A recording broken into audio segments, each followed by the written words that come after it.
welcome to The Polity, coming to you from the Abuja studio of Kaftan Television.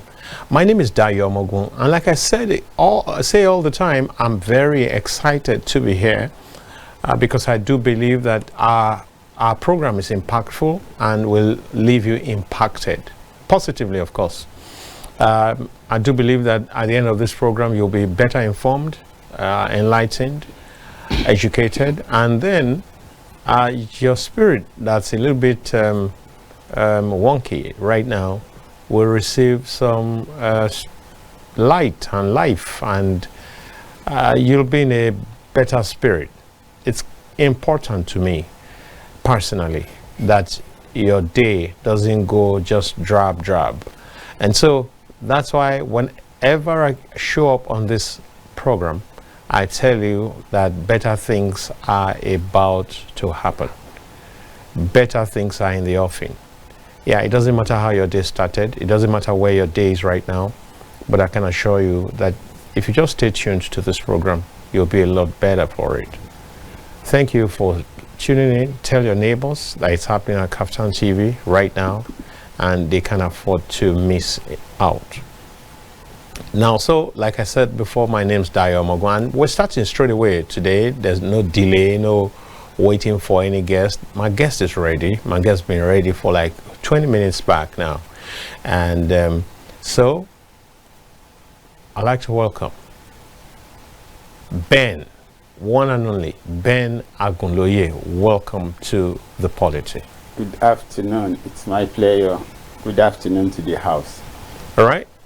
And so, again, as usual, we bring you one of the trending topics, and we try to dissect it and also make the phone line open for you to also contribute. Please do contribute. We look forward to your own phone calls. We look forward to your own weigh-ins. We look forward to your own perspectives. It's very important because together, one block on top of another block, a letter upon a letter, a line upon a line, plaster upon plaster, we will get it right with the kind of Nigeria that we all desire. It's doable, and we will get it. All right, so now today we're talking about the gale of defections that has refused to stop. Normally, defections in a multi-party system are not so very strange. It's not as if they are strange things. In fact, it shows how healthy the structure, the system is. Sometimes it's a definition. It's a way of also looking at, okay, you have choices, because democracy talks about choice. Democracy is founded upon the very principle of choice, the very ability to say, no, I don't want this one, I want this one, which does not come with the military autocracy, for example. Now, the autocrats force themselves on you, and you have to just abide by whatever is going on. Now, so that's not it with democracy.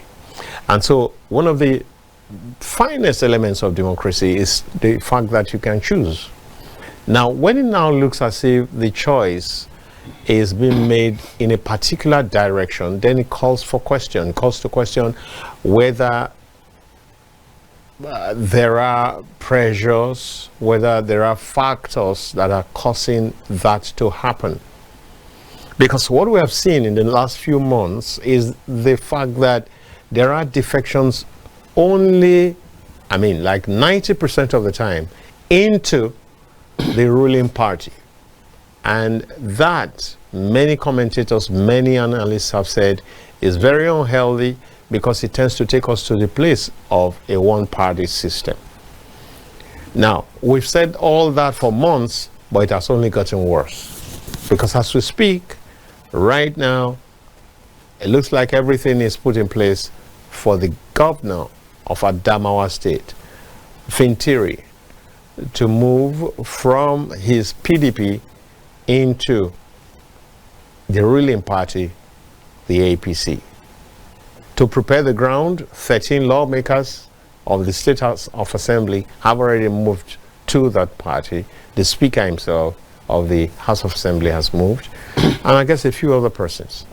So the handwriting is clear that the big man, the big masquerade, is about to show up in the party of the broom, the sweeping party. Now, so that's the issue.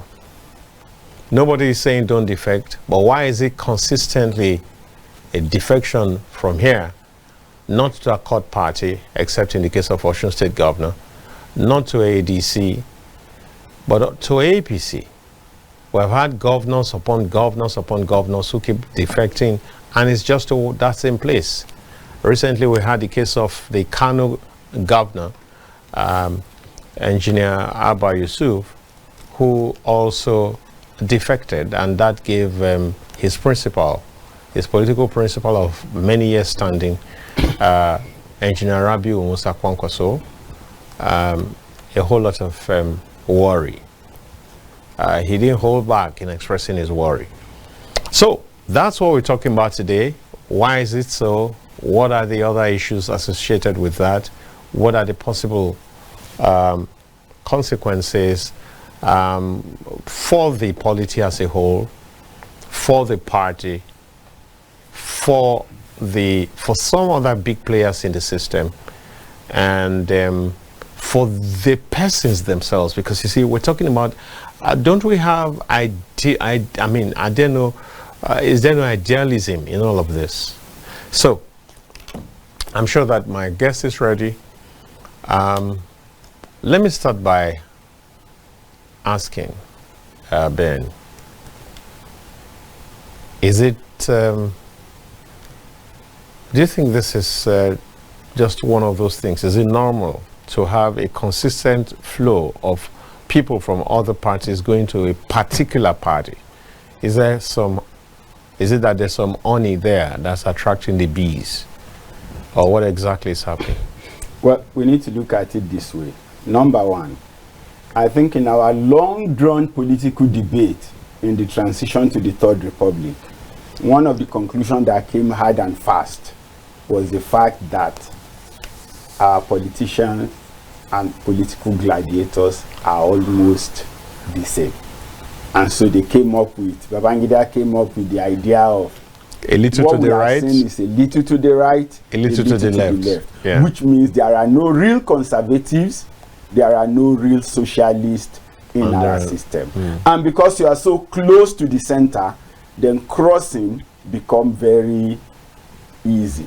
You know, I was discussing with some people not too long ago, and we're looking at cultural affiliation across the Niger. The people in Kogi, the people in Anambra, Enugu, North, Edo, and part of Delta around Asaba. And then, of course, the northern people of Edo and Ondo. These people used to be divided by rivers as their boundary. And then you have a situation where the boundary is full, the water is full for 3 months, and so people cannot cross. So if you have come from Ida to farm in Agunloye, for instance, and you are going to be there for 3 months, of course, as a man in those days, the men ended up doing what? Having a family in Edo, having another family in the present day Kogi, and then during the dry season, the water is dry. He can move freely to see the two families. But when the water becomes full, if you catch him in Edo, he stays there for 3 months. If he is caught on the other side in Kogi, he stays there for 3 months. So that's why maybe today you are going to find some people whose origin, or whose, they will tell you their great-great-grandfather is from Ida, but they are indigenes of Edo State. And you are going to find those who also are on the other side. So it won't be strange also to find that kind of mix between Anambra and Kogi, between Enugu and Kogi at some point. But what is drawing up all that is very simple. The fact that there has been interaction and there has been no serious difference. They have drank the same water. They are drinking the same water. They exchange fire in the farm. You understand what I'm saying? That was the traditional techniques. at some point they have had to hunt together. They have faced the same wild animal on both sides of the divide. So it therefore becomes so easy for maybe an Akoko man to walk to Igara or Ibilo and not have issues settling there, or for an Igara man to come and live in Akoko land and it's not going to have issues. Sometimes you call them by the name of their town even though they have their own name, but it's an establishment, it's a culture that tells you, they sell you this on the house. So it's been there for so long. My mother generation call her that name. That compound is known as her compound. The reality is that it's from Edo, not from Ondo. The name of the compound suggests that. But as of today, you possibly cannot tell the grandchildren who doesn't even know any other home apart from my place that they are non-indigenous. So traditionally, therefore, whether it is APC or ADC or PDP, they all can keep jumping around because ideologically there is no major trust away from the center that divides them. If there has been a strong ideological divide, it would have been so much impossible to cross from one to the other. So now that ideologically we saw that they are not divided, then crossing become easy. And so it is not unexpected. And we need to know, it doesn't matter what the big men say, we almost are like a classless society. What differentiates us is the haves and the have-nots. You are going to see people park their car and go and fight for palliative with people who came on their leg. You are going to see people who cannot afford a tin of milk struggling for palliative, and somebody who can afford a bag of rice is also there struggling. Then in the end he gets 4 mudu and then he will go and show it on social media. It's only 4 mudu that they did what? That they share. Yeah. But there was somebody who needed only 1 derrica that did not get it. But you got 4 and you consider it too small because you could buy a bag. So I think that classlessness in our struggle and in our structure is also contributing to the way we're jumping left and right. And then you now want to move forward and also see a politician. Now, INEC has released the guideline to an extent. We've got just 300 or thereabout days to the main election.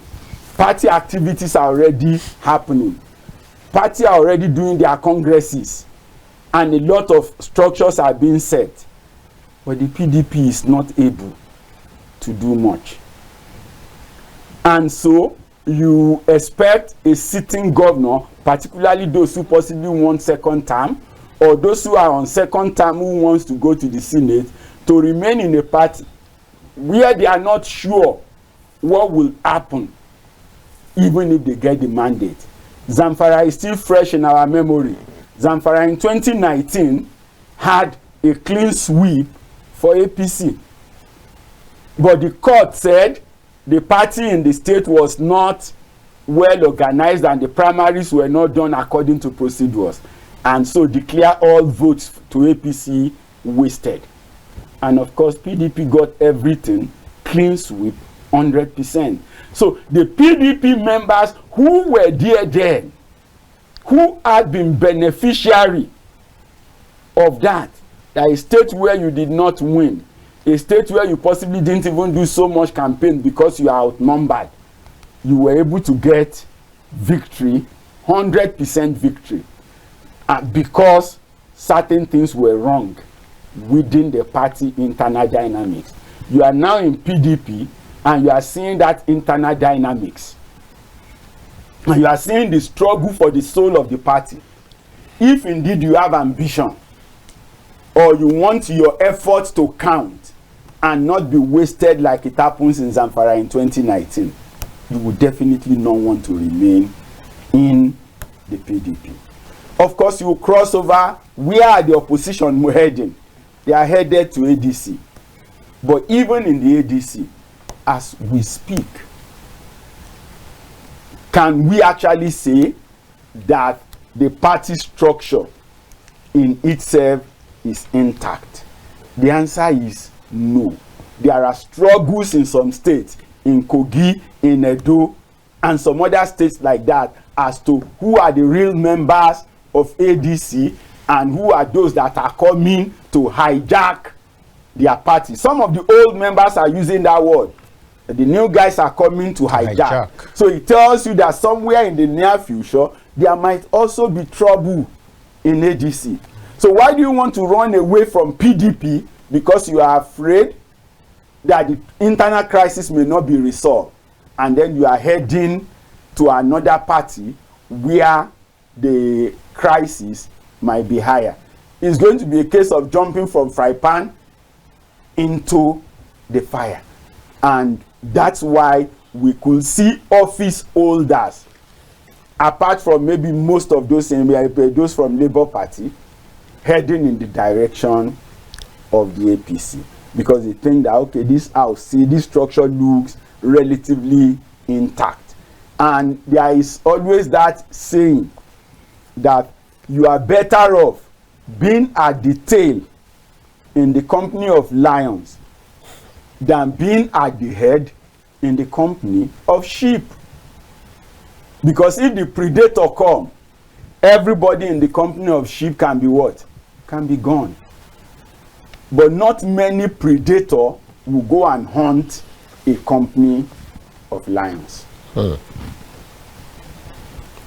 right. Now, so you're saying, as far as you're concerned, the APC has no case in this matter? We cannot absolve them totally of the blame, but if we look at it clearly, the fact is still that they are more. It's a case of a tree. Let's put it that way. You can see a tree that has mango on it, and there is another tree that had no fruit.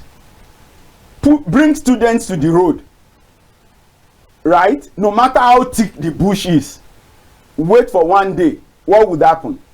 Children will make pathway to that tree where they can see fruit and begin to make effort to pluck. Why? Because they can see fruit. Even if it's the last fruit, somehow they still have hope. This one has been producing, so it can produce again. This has never produced, and it may not produce. So that prospect is more of, this place seems more secured. We are rather than going from uncertainty to uncertainty. Let's go this way. If they now reject you, as the case is in Osun, as the case will be for some people, if they decide to come to APC in Ekiti, they are likely not going to be taken. There are also some other states like that. But for people who are already in office, they have something to negotiate with if they are coming. So if you look at the case of Adamawa, obviously the House had moved into the APC as we speak. The Speaker and the 13 members having defected already made the House an APC controlled parliament assembly, meaning that, of course, the governor has people. They used to be the people of the governor. So he is going to where his people in office are going, so to say. It might not be bad. But we need to look at the area of consequence. The fact that all the 36 governors are in one party, does it mean the party can win all election landslide? The answer is no. They are office holders. They are taking decision of convenience to protect their position and to protect their future ambition, right? But the people can decide not to follow the governor if they are not fully pleased. We saw a bit of that in 2007. The PDP believes that they could win all the election everywhere landslide, to the extent that they decide who can contest primary and who will not contest. For instance, in Ondo, Mimiko was denied the possibility of even contesting, standing for primaries within the PDP. And then he looked in the direction of Labour and ACN and then stay put in Labour. Contested in Labour and had a popular majority. Yes, the election was rigged against him. He went to court. It took a long drawn battle, but finally he got it. And so in 2011 or thereabout, he recontested in Labour. He won again. PDP was in government at the center at the time. The ACN guys were still strong on ground, but because he was standing with the people and the people were standing with him, he won. So if officially we still have as much as 18 registered political parties, so if we have up to that 18 or more, it tells you that if there are individuals who could stand with the people, then they can still snatch some senatorial district, they can still snatch some governorship seat, they can still snatch some House of Rep seat from the ruling party. No doubt about that. So we should be looking at AAC, AA, SDP, and the rest, possibly attracting or having some stakeholders who had grassroots support coming into them at the right time. The primaries are already defined. As of the moment, you say if there cannot be consensus, you go for direct primaries. I'm not sure many of the politicians want to do that. I'm not even sure some of the parties want to do that. So you may expect that at the point of even buying the form, the nomination form, there might be coercion or undertones as to you signing to agree to consensus of the party in advance. If that comes, it means that some guys are not going to be able to buy the form of the party because they have said if the consensus does not go their way, they will not sign. If the condition is now, undertone is now like you cannot get the form if you do not agree to sign, or if you do not even sign in advance. No, you can't take anything beyond our politicians when it comes to the negotiation table. Such individuals believing that they have the clout and the popularity might always go to the simple party. You are senator who won from YPP in 2019. Obviously, that would have been because in this environment he believed he is strong enough, and the major parties did not give him their platform.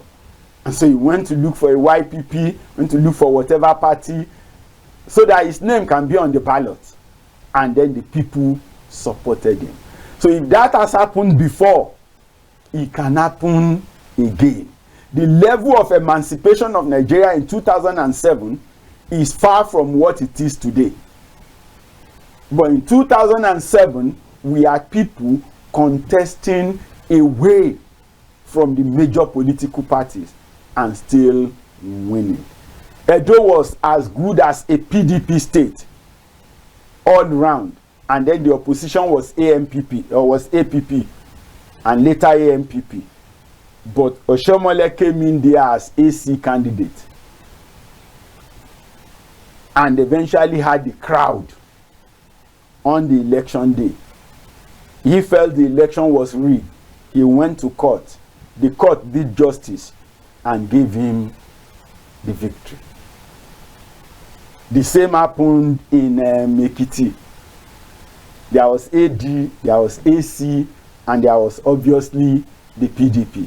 That was also a state at the time that PDP believed they owned. Fayemi came in, contested the election, and believed he had popular majority, went to court. Yes, it took a long time, but the court decided in his favor. And we saw the decision also in the favor of the opposition against PDP in Osun in that same election. So to a large extent, this is not the first time that you see a big party attracting so much. But like we said, by the nature of our politicians, there is no direct, boxed, fixed ideology. So you don't have people you will call extreme left, you don't have people you will call extreme right. They all, on a good day, will pretend to be welfareists. They all, on a good day, would also claim to be business minded. So if they are business oriented welfareists, then they are just people in the center. And when you are in the center, going to the left or to the right is not a difficult decision to make.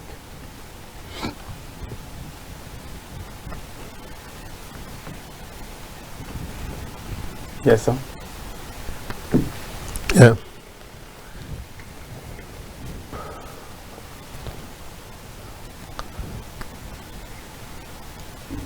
All right. Yeah. So you heard my guests doing that marathon analysis there, and I hope that you took in every point that he made. Now we will go further by asking, what is the impact of this defection to the party where the governor originally belonged to? Well, the impact is simple. The party is being stripped. That's what is happening. But why is the stripping happening? It is because the party cannot guarantee the continuity of the aspiration of these members.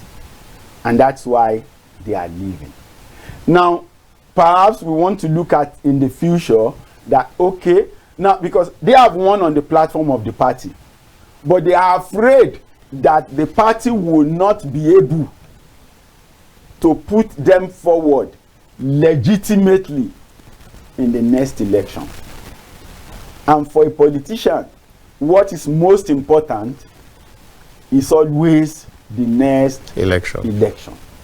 That's all they live for. Once this election is done and dusted and it's over, politicians think less of governance. In my opinion, they think more of the next election. Even in the same world where we think, same climb where you think they are organized, they are everything. From day one that you get into office, the opposition wants to demarket you, they want to challenge you, they want to show you as lacking focus. It's not because, sometimes it's not because they want better governance. It's just because they want to show the people that they have taken the wrong decision. And so they should start getting ready to right the wrong in the next election. By bringing them in. By bringing them in. It's clear today that Kekstama is not having it so rosy in Britain, even though Labour had so much momentum and so much grassroots support in mounting to the place.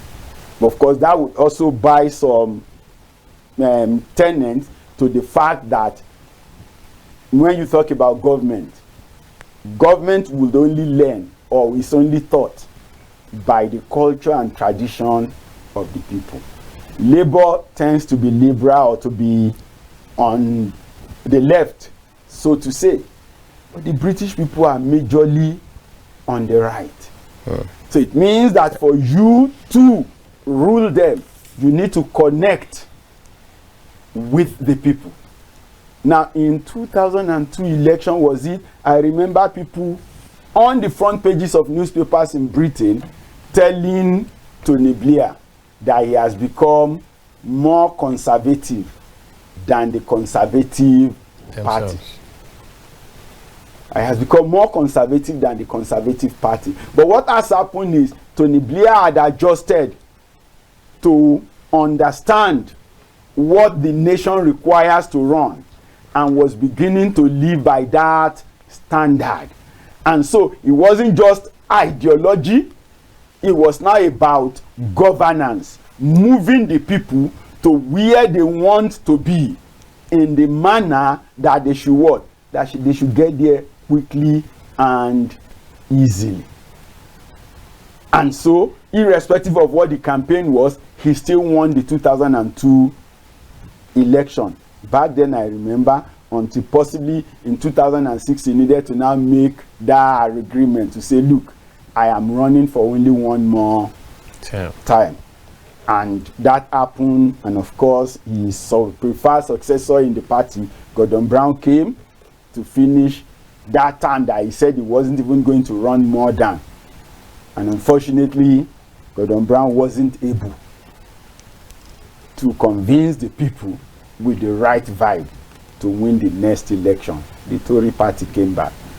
Today, Kekstama has kicked out the Tory party, but he's having his own challenge because the people would always be the people.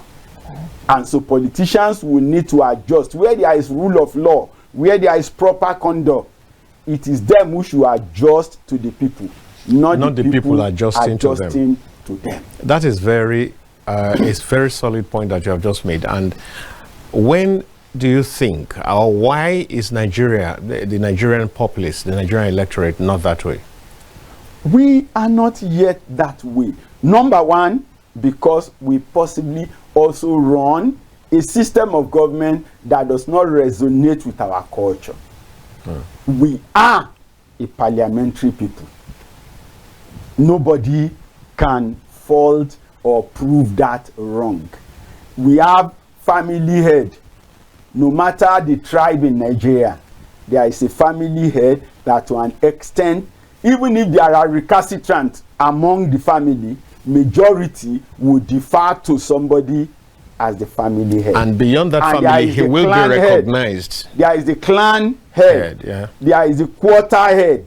There is the community head, whether you call them Vale or you call them whatever name you choose to call them.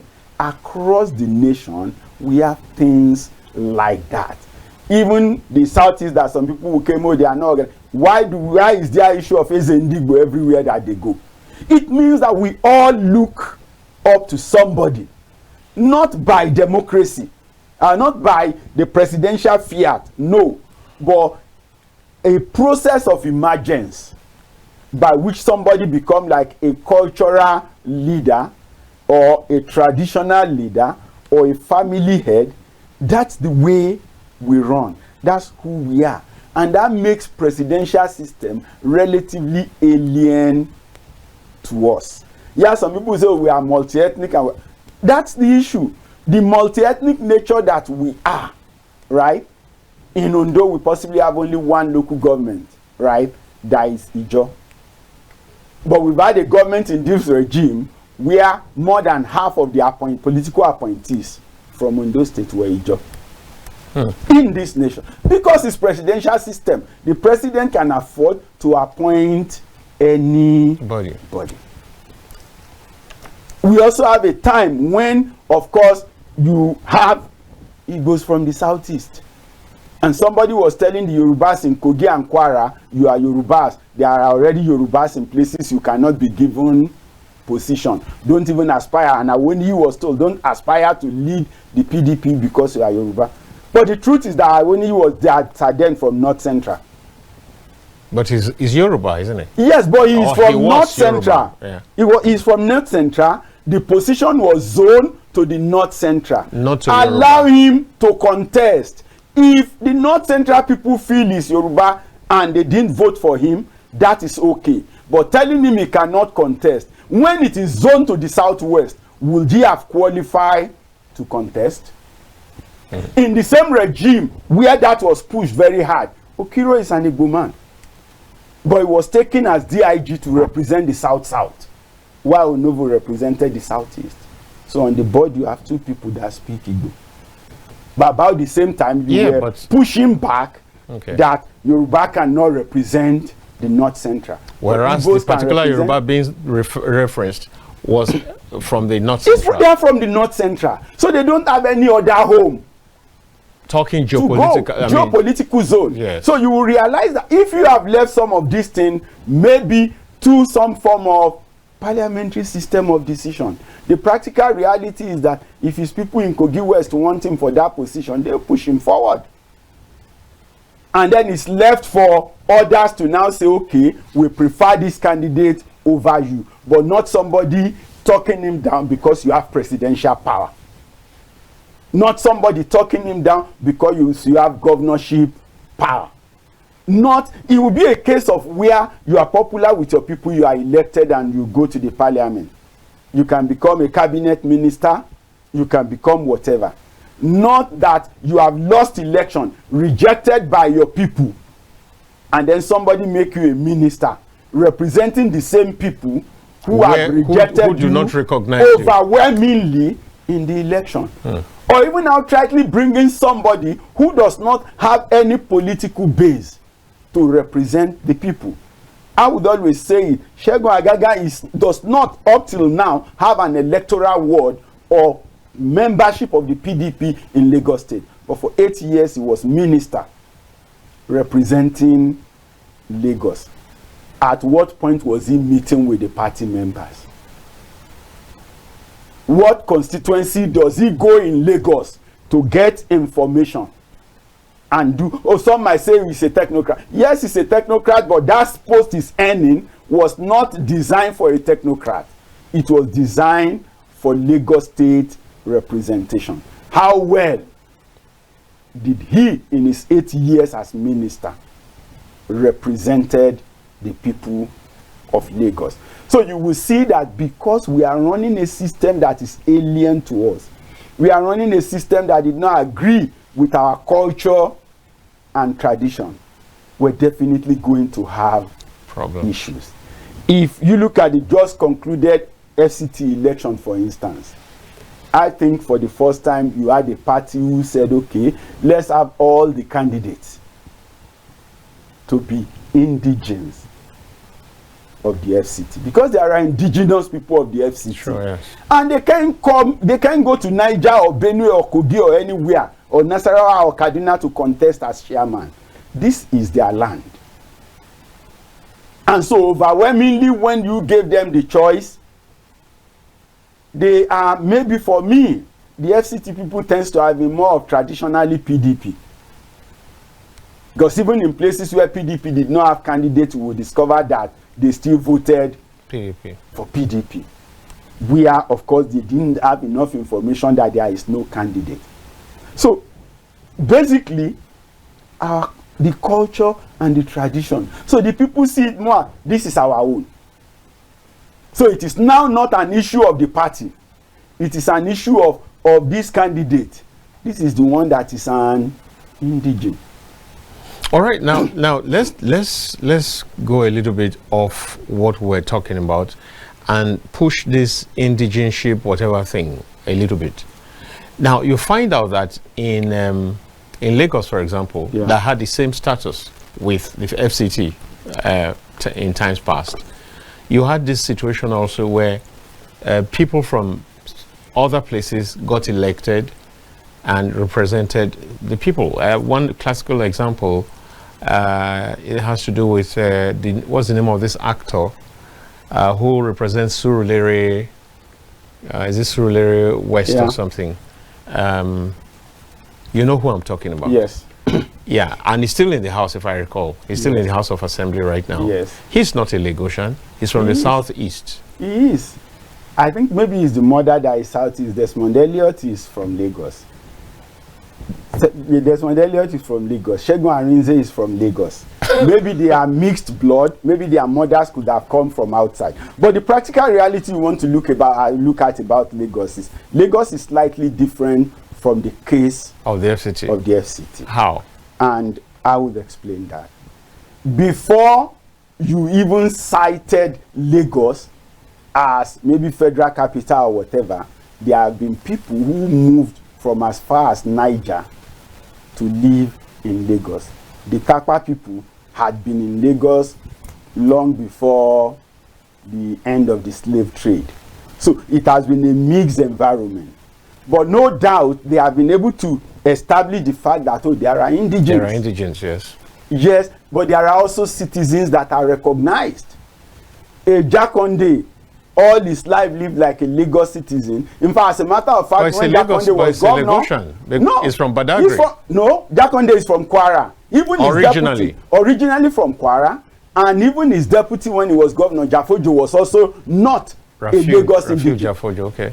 So Jakonde was not a Lagosian, a Lagos indigene, but he was governor and he did well. But he had grown up there, he had lived there, right? But majority of people who took over the FCT in the past were not born here, right? They hadn't grown up here. They hadn't been part of the system. Jakonde has been part of Lagos almost forever, all his life, yes. but he's not an indigene. A Fashola, of course, is from somewhere in Ado-Ekiti. But the realization you will know is that for him, the father, we are told, had lost a chieftaincy title in the 50s, just before independence, in Lagos or thereabout, and in Ado-Ekiti, and got angry and decided to move his family and went to Lagos to look for a new family. So he had denounced his citizenship of Ekiti and took up the citizenship of Lagos. So he's a Lagos citizen, if you would say. But if you are still tracing indigenship, I'm sure if you go to somewhere around the Reguru Street in Ado-Ekiti, you will still find the traces. There is a Jubilee Hotel there. I'm told Fashola father built it just before independence. So to a large extent, they have participated, they have contributed, they have stayed. You understand what I'm saying? They have adopted that environment as their new home, basically. So there is therefore a slight difference between what you have. Now, of course, if you say the FCD, if a Gbagi man, maybe from Kaduna or Nasarawa, is still contesting, the element of difference or the way they will perceive him is not exactly the same way they will perceive a Yoruba person, an Igbo person, an Idoma person, because traditionally there were no Yoruba in FCT, there were no Igbo in FCT originally before it became capital. The indigenous people were Gbagi and some other minority tribes here and there. So, and to a large extent, therefore, you will not want to take it in the same measure. And you know that for a long time, we never even gave them one slot as minister. True. Maybe until recently, yes, nobody considered them. If by election you say you are giving them the status of a state during election, and candidates can go to court to argue with that, and then you come back, you say every state should have a minister, and then we have 44 ministers. Some states will have 2 or 3, and FCT will not have 1. I think that over time the people have also not been treated fair enough. We've not been fair to them. Yes, some might say they've not also struggled for it or this or that, but the practical reality is that they needed to be given that recognition and that status, because they don't have anywhere to run to. Wow. Well, would like you to also be a part of this, and our phone line is open. The number is 08029938365. It will be really great to have you weigh in on the topic we are handling this on this episode of the program. And so please do call in. I'll repeat the number again, is 08029938365. And Ben here has been demolishing some old tales and all kinds of things that have for long held sway. I mean, whether you like it or not, he has brought into the space, for some of us, or for some of you, I believe also, the fact that Fashola traces his ancestry to Ekiti State. I do not think I've heard that before. And then you have the Jakonde also saying Jakonde is from Kwara. I'd always known Jakonde to have his roots from Badagry in Lagos State, and there are a few Jafojo.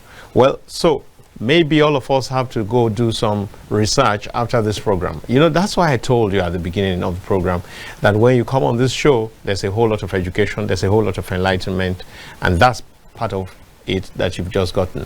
But we will need to all individually confirm this, because I hope that he has his facts right. Now, I'll personally go check concerning Fashola. Particularly, I'm interested in Fashola. Just go to and Jakonde. Go to Ereguru Street at Ado-Ekiti. All right. Ereguru Street. That's the name of the street. Okay. You are going to find a Jubilee Hotel. Or buy anywhere in Ado, tell a bike man you are going to Jubilee Hotel. When you get to that environment, do your findings. And they will tell you that the two main families on that street are the Fasholas and the Fatobas. All right. So those were the two people, the two families that contested for the chieftaincy title that led to his decision to move away. And all right. We have someone here. Hello. Hello, good afternoon. Welcome. Please. I'm speaking from Ilorin. I'm Dari. Dari from Ilorin. Let's have you. Just like as I've been talking, it is true. Some of our political gladiators, maybe they live in a place, they have made their name, but they're not part of the place. Just like Saraki here in Ilorin. The grandfather has been living in Ilorin, but the trace their root, that I'm able to. So that's like that. Like that way now. That country is from Omwana. I know that. For all its while, you have these qualified people. So if we take ourselves as one, and somebody who has lived in a place contributed meaningfully, he has made his mark, people have known him. Yes, we can contest and represent that place. But as a people, as a nation, we are not developed to that level.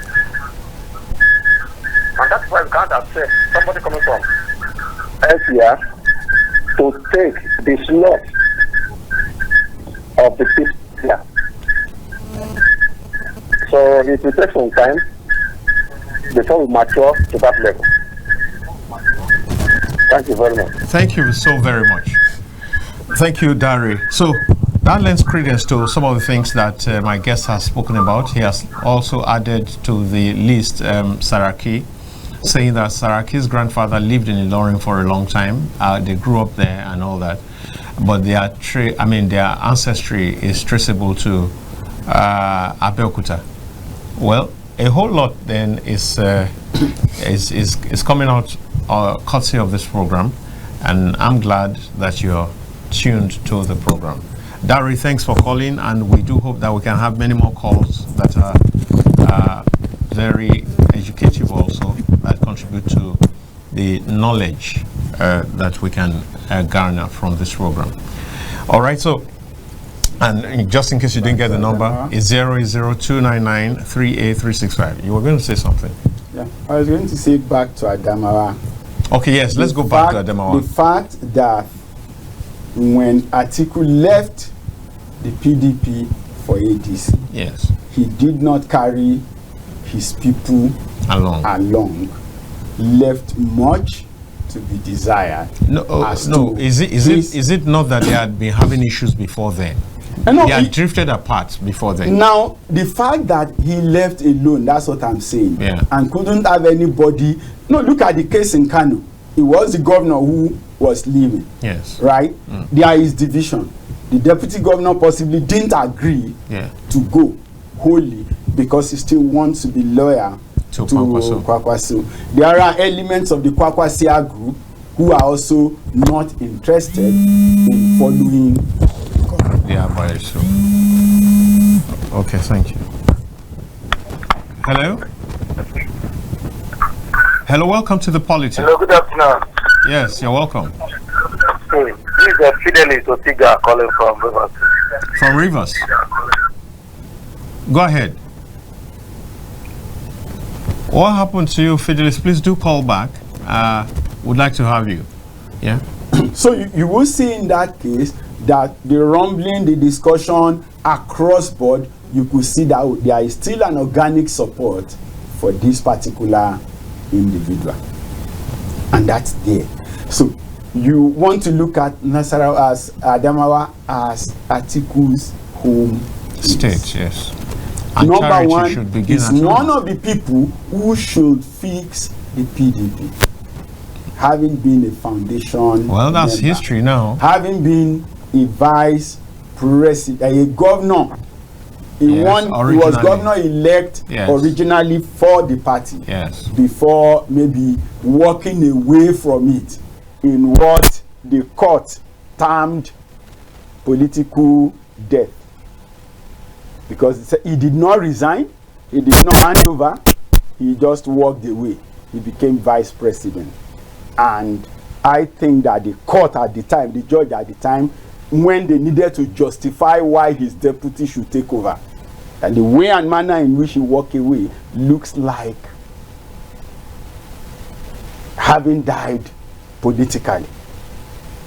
He's still alive, agreed. Yeah. He's the vice president. Yes. But the governorship seat, he left without handing over, he left without resigning. Now, the only permissive condition that the candidate died.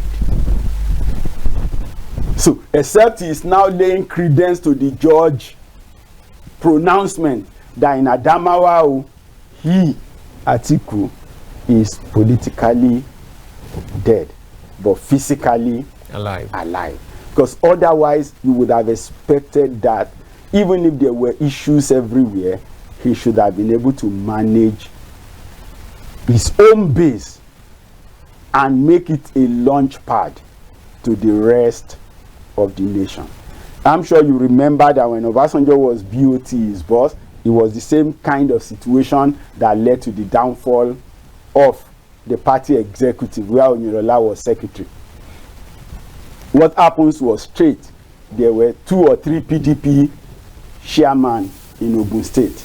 And it was the Ogun State that kept the Ogun State case that led to the court cases that declared the position of the secretary not to have been appropriately fit.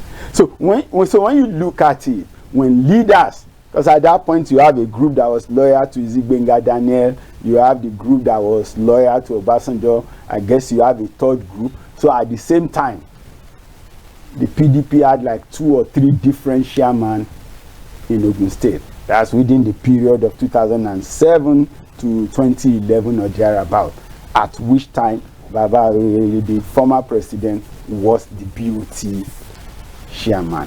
So when you scale it down, you will see clearly that one of our fundamental problems is that people become national leaders without necessarily having the support of the base and the organization ability to run the base where they belong. Now, in a parliamentary system, such individuals couldn't have gotten to the national without having a base. And so some of the things we are seeing today and some of the things we see all the time is a reflection and a response to what relates between the individuals and the places that should have served as their political base. So I think having an Atiku from Adamawa and him not being able, even in the house, some of them should have, in my opinion, defected to the ADC and not to APC. They are leaving the PDP. There should have been 1 or 2 going to the ADC. Yes, some might come with the claim of, oh, it's a detribalized Nigeria and this and that. No. We must see what happens at your home front. When you cannot organize your party, when you cannot organize the party at your state, I do not see you as being able to run the nation. Why? Because the nation is more complex than any state. Maybe some states will have 4 or 5 tribes in the same local government. Some states have only 3 or 4 tribes like Benue. Some states have only 1. And then maybe those ones will now divide themselves to 2 classes of people. Maybe you go to Imo and they tell you somebody is Ngwa, or in the old Imo state, they say some people are Ngwa and some are Mbise. Say it's an Mbise man, it's an Ngwa man, it's Wawa. is this. Yeah. But you still know that they speak maybe like the same language. Or you get to Ekiti and they see some people to be more of Ijesha than being Ekiti. But those are little differences. But you get to some states, there are wider differences. True. But when you take the nation, the diversity is so huge that if you cannot manage the little diversity in your state, then I do not have the confidence that you have the capacity to manage the wider diversity of the nation, from ethnic to religion to professional association to mineral resources. Everything is divergent. Everything is divergent. The culture is divergent. The people, they are divergent. So if you cannot manage the diversity in your state to be the leader of the party or to put the party and your house in order, I think that it calls a lot of things into question. All right. So you believe that that's a huge slap on the standing of Atiku? There is no doubt about that. On his organizational ability. Okay. Because if you cannot do PDP at the national level, you should have been able to run it correctly at your own state. And I believe that maybe as the leader of the PDM that he inherited from Yar'Adua, yeah. Where is the PDM today? How well has he managed the structure? The resources were there, the opportunity were there, but how well did he manage it? Now, if you cannot manage a strong group that you inherit, what gives you the impression that you can manage and run a nation as diversified as Nigeria? Haven't we had so much time that has passed between when PDM was in place, in force, and right now that we're speaking about? There's so much water that has passed under the bridge. There's so much, there has been a dissipation of his own influence. There's been a dissipation of his material resources even. And so are these not factors strong enough to also have made him a little bit, quote unquote, watered down? Well, now let's look at it this way. Where Sheikh Musa Yar'Adua to still be alive, if the same thing have happened. No, you can't say that for you hear IBB because saying it's not alive constantly at that time, yes, we don't know who will succeed us, but we know those who will not. And some people will jokingly say that those who will not, Yar'Adua was one of them, or when Sheikh Musa Yar'Adua was one of them. They don't know who will succeed, but they know those they will surely not allow, because they could see the resilience, they could see the standing. Some people will tell you that why did Musa Yar'Adua support an MKO? He said because he's a Southwest candidate. Even if he doesn't become the president, IBB cannot survive this. He will sure go out of office. So they were supporting him to ensure that they have the support of the Western press and not just that of Sentinel to send IBB away. And I'm sure you know that in the end, IBB left due to the emergence of MKO on the political space. However, because he wasn't sure who would survive him in different ways, because he wasn't sure who would survive him, they also had no serious plan as to what happened next. Because then in the 90s, I was a student union activist, and each time we meet and CDHR and CD people come and everybody shout, IBB must go, I always ask that question. In my school, in my group, we always ask them that question. After IBB, who next? Nobody was able to give us an answer. And I'm sure that was why when IBB left, activism freeze or went into limbo, because all the powers and the energies were designed originally to fight an IBB. And then there was the 82 days transition, and then Abacha came, and then you saw some CDHR member like the then Attorney General, Yeah. moving away from activism Yeah. to go and participate in that regime. And people like Ebenezer Babatokwe, Bino Topsin, Oluonogorua, and co. Because there was actually no direct plan of what must happen after IBB. Everybody was more like IBB must go. And then when actually after they have rigmarole, move around, then it became we must push Abacha out. They were not able to push Abacha out, but Abacha died. The transition program came. Again, how did the civil society and all the activists of that okay, time, so now how did they respond? we need to come back a little. So you talked about the PDM. Yeah. We have no guarantees. We have no facts to back whatever conjecture that if Shehu Yaradua was still alive, PDM would still be a force to reckon with. Yeah, we have nothing on that. So I think that we can't really rely on that as a way of arguing. Yeah. Now, but let's come back a little. Now, beyond all of this, beyond all of the Atiku factor, beyond all of this, what exactly is at stake for a second-term governor to want to defect at a time like this? It's simple. He's a second-time governor. He could have a plan for who his successor will be or who to support in the possibility of succession.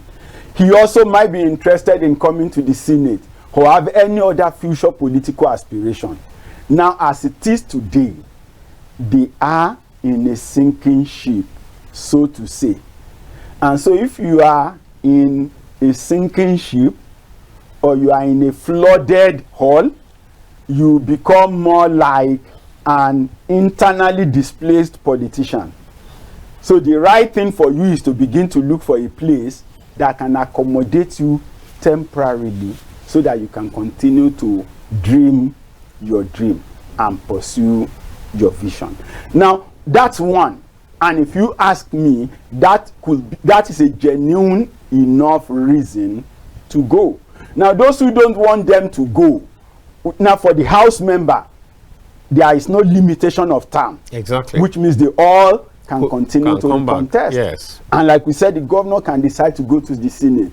But the fact that you are not sure who will sign the form, whether you will be able to present your candidacy to INEC or not, and whether it will pass, is in doubt, then you can't change. But for those who wants to condemn them, they say, okay, they are afraid of ICPC, they are afraid of EFCC or this or that. When the time comes, what's the name? Sule Lamido has still not joined the APC. But he's forever had issues with ICP, with EFCC, and I'm not sure it is resolved.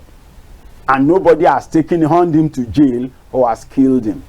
So again, even if they have something to hide, their being in the ruling party may not necessarily save them for so long. There is nothing that says that a matter cannot be reopened in the days to come. So even if you now today say, okay, let me just go and support APC so that I will not be probed. Who says that 10 years from now, some people cannot decide to go back and do the probing? If you were still alive, if they were still, you will still be alive at the time, whatever he had can be taken, and at that old age, he can still go to prison. No, I remember the late Ondo Governor Akeredolu, I think it was at the burial of his mother, was it? And he was talking. He said, you know that when the governor said, the preacher said, one rojo, one meniti okulo, that people are gathering wealth, they don't even know who will take it away after they have died. He now said, even before you die, in your lifetime, EFCC can take away everything that you have gathered. So it's practical and simple. I think that if it is probed they are running away from when they have not even finished the term, then they are joking, because there is no assurance that the same government or the same people will continue to be there to protect their interest. So if there is a change in the judicial system, if there is a change in the national system, anybody can decide to do a backward investigation. And people can be held to ransom to pay for what they have done wrong. If it has become conventional that, like the postulation of one of the chairmen, no, there's nothing to hide. He was in the public view. Adams Oshomole did say that if you port to APC, then your sins are forgiven. Now, if that becomes something to rely upon, if that's a fact, and we have seen it happen in several cases, who says that when a new party gets into power, and having known that that's the principle, who says that that same person cannot keep changing parties for as long as it works for him? What we are saying is this: there is the former Jigawa state governor who had not Turaki. ported. Turaki had not ported as we speak. Fayose had not ported as we speak. And they are living freely in the nation. And they still speak when they chose to speak. And they take position in the party. As of today, one of the problems with the PDP election is the fact that Turaki decides Lamido wants to contest. You say he cannot get a fob. You have zoned this thing to the northwest. Abi, I am from the northwest. And I am contesting. You say no. He went to court. I'm sure you know it's part of the reason why there were decisions to halt the convention that was held in November. He has not left the party. That's the practical reality. And he's not in jail. He's not been hindered, in my opinion, from doing whatever he may want to do to a large extent. And so those should be the realities that are on the ground. I am not saying some cannot do it for that reason, but like we said, even if that it is, some guys are going to do investigation and they are going to keep this report, and at the right time the report will surface and they will still answer for their sin, whether they be alive or dead. Okay, but why can't we have a situation where, party or no party, the government in power notwithstanding, the right thing is done? Because we have had people who fell foul of the law, even in this administration, and for some months it looked as if something was being done. There is a particular case of one of the women ministers. For a long time it looked as if something was being done. There was an investigation that was set up, and after some time all of that went down the drain, and we've not heard anything about it. The person who also occupied the office before her, another lady, has been fingered in several billions of naira allegations, and yet that they are walking free. They all belong to this current ruling party. So is it that every ruling party will continue to be a shield for persons who fall foul of the law? Well, let's look at it this way, and that's my position. It is not right that people have been found as suspected or accused, and they are not being brought to book. But we also need to know that we are living in a precarious time where the courts are congested, where the men, the boots on ground, are overwhelmed. Whether it's the police or the EFCC or the rest is, you will realize that we need to move forward on those things. I foresee a situation where, in the nearest future, by the time you have the state police, by the time you have the forest guard, and the security of the nation had improved effectively, we're possibly going to be able to have a corruption court, right? An anti-corruption court that will focus on cases of official corruption permanently, in which case you won't be muddling them with land matters, you won't be muddling them with civil matters, you won't be muddling them with criminal matters. I look forward to a place where our courts will be as separated as maybe Ghana possibly have only 3 divisions of the High Court. That you have the Land High Court, you have the Criminal High Court, you have the commercial, I think civil stroke commercial High Court. So it means that the High Court judges are specialized. And when you have a case that they think has elements of is multifaceted, then a special arrangement is made, drawing maybe multiple from those specialized area, and they do the hearing as quickly as possible is done with. There is recording system that works. A number of our high courts still do not have a functional verbatim recording system. So you're still relying on longhand and a number of other things. So before we even come to pursuing corruption matters, evidence adducing and this and that, if the system that will handle it is in place, and you know that, okay, this is what these guys are specialized in, then it becomes very easy to deal with everyone and treat every case on its own merit. Right now, in majority of cases, we are persecuting the accused as against prosecuting them. Why? Because the system has not evolved to the status and the standard that is required to effectively have some of these things done. So there's no point deploying so much energy. We pursue this former minister, pursue this former governor. Meanwhile, those who are in office now, the directors, the deputy directors, the permanent secretaries, are also doing the same what thing they like.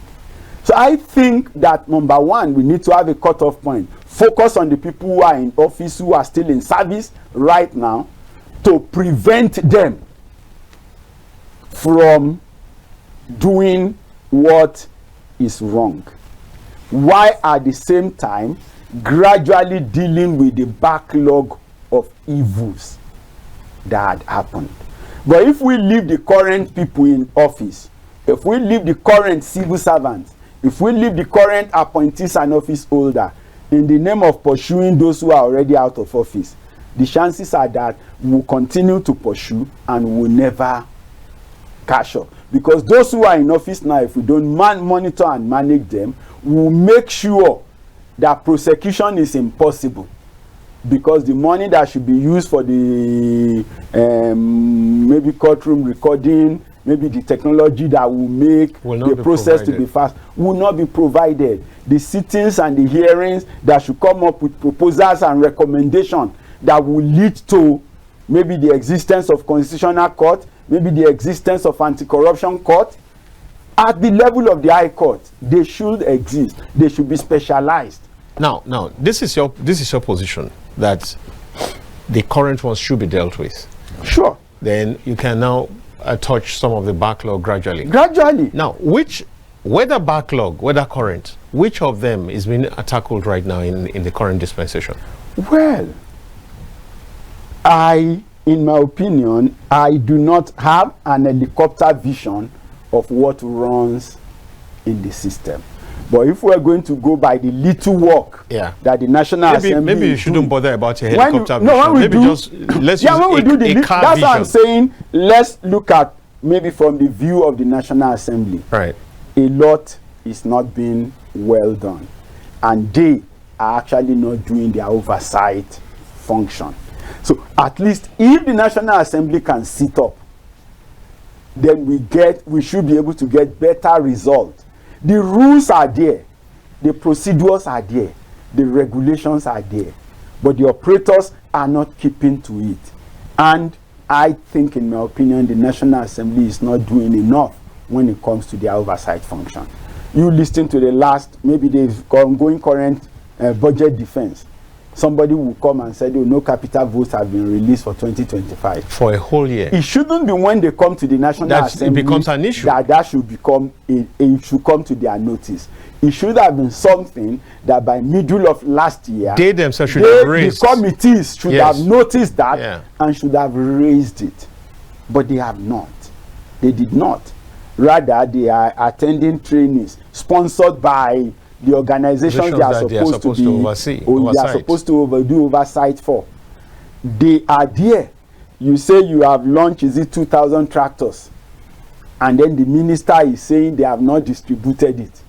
How can you bring in tractors and 7 months after They've not been distributed. And the National Assembly did not know that. And didn't do anything about it. So how much connectivity do they have with the constituency that they represent? Because if you are saying we have 2,000 tractors, somebody should already be thinking, how do we distribute exactly it? How many is coming to my senatorial district? How many is supposed to come to my federal constituency? If we have 360 federal constituency, we know they are not the same size. The kind of farming they do are not exactly equal, but at least there should have been a formula for distribution. So the National Assembly should have been asking the Ministry of Agric for that. But if you never ask, and then the man came for budget defense and said, we have not distributed them, and then you are shouting, this is not acceptable. No. It's actually a failure. I expected that right there and then, the chairman of the Committee on Agric and Food Security should resign as the chairman of the committee. Or the committee be disbanded. If the chairman should resign, by themselves. And the speaker and the Senate president should disband that committee and constitute a new one. But they won't do that. Why? Because it's the same level of failure everywhere. The Finance and Economic Planning Committee was there when maybe the Attorney General or the Accountant General came up. They have not been able to give capital releases or whatever. And we're already in 2026, not in 2025. If capital projects were meant to add value to the nation, then those values we have lost 1 year on them. Yes. So critically for me, beyond EFCC, beyond ICPC, there is the need for National Assembly to do its job. There is, of course, also the need for the press to show the nation what the National Assembly is doing or not doing. It shouldn't be when they decide to do a press conference that their matters will be reported.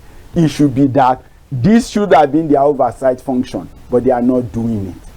This is what visit they had, and this was possibly the agreement. So people should this is what the budget says. This is where we are. At some point, maybe quarterly, the press could come up to say, okay, this is the performance of the budget. The recurrent is doing 80%. Capital is 0%. Yeah. That figure will be loud. I think to a large extent, I think the media is doing a whole lot to bring all of this to fall. But you see, we live in a country where there are hardly any consequences. Look at a whole lot of the things that you have raised now. In some other space, there will be someone who will take this up and take it to the appropriate office, and there will be appropriate actions taken. But that doesn't happen here, and that's very unfortunate. And so, I really would, I flow with you entirely when you say beyond, ICPC and EFCC, what exactly is the National Assembly doing to ensure that things work well? Aside from just rushing to pass budgets, aside from rushing to endorse whatever bill comes from the executive, aside from all of that and being a rubber stamp, what exactly are they adding? What value are they adding to ensure that lives of the average Nigerian get better? So those are the issues. We should be rounding up now very shortly. We got less than about 5 minutes to go, and before then, let's pay some attention to PDP. Okay. Now, I do not know whether it's even comatose, that whether that describes the situation of the party adequately right now. Do you think that the PDP can get back on its feet? And what does it need to do to achieve that? Well, can the PDP get back on its feet? The answer is yes, because they still have the structure. They still have a form of... Now, if it is possible for a falling giant to rise up, and that's the practical reality, and if he's able to bring himself back up, he is definitely able to do better than any minor. So, but what do they need to do? They of course need to be less of self-ambition at the moment and do more of thinking about the people that they have represented and that they are representing. A lot of Nigerians are still looking for alternatives, right? And they already have that base, that they have presence in every local government of the federation. So their presence is what they need to build up. They still have their offices. The offices have not been sold. They have not been taken over. Some are actually directly owned by the party and not rented. So to a large extent, therefore, if they can close their rank, let people at least leave their self-aggrandizement, let some bury their pride. If they do that, they don't even need to beg the people who have gone out to come back. There are new people who would be willing to join them and would be willing to work with them as a new alternative. So PDP can actually still rise as a new alternative for the nation because they have the structure on ground to work with. And that is the practical. Do you see the PDP participating in the general elections at all levels, or at what scale do you think that party? Somewhat they will be able to participate. It might, right now it may not be too clear, but I'm sure between now and when they needed to, when they have to, they will find a means to participate. Remember, to the point of the president. Remember that in Anambra election, yes, right, they almost miss out on being able to field the candidate, yes, but they eventually survived it. In the FCT election, we thought they were not going to be able to field candidates, but eventually, somehow, there was a court decision that favored an order, and then there is a recognized secretary, and so they could submit their form. So if that has been, if they've been, now, and you also need to know this, because they are an old horse in the race, I also think that when it comes to court proceedings and procedures, PDP tends to have experience in handling such matters. It seems to have experience in handling such matters.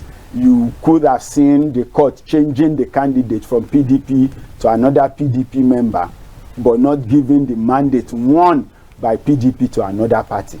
That has never happened.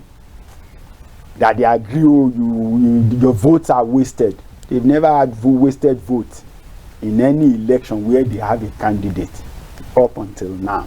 So that tells you clearly that they still have an organic base that they can build on and get to where they want to be. When I begin to look at the result, I think in the last election, particularly from Gwagwalada, some part of Amak and Buhari, even in Amak and Buhari, PDP candidate had withdrawn before the date of election. Exactly. But they were still coming second. In some places, they even came first. Telling you that there were people who really sold out to the party and who believed in the party.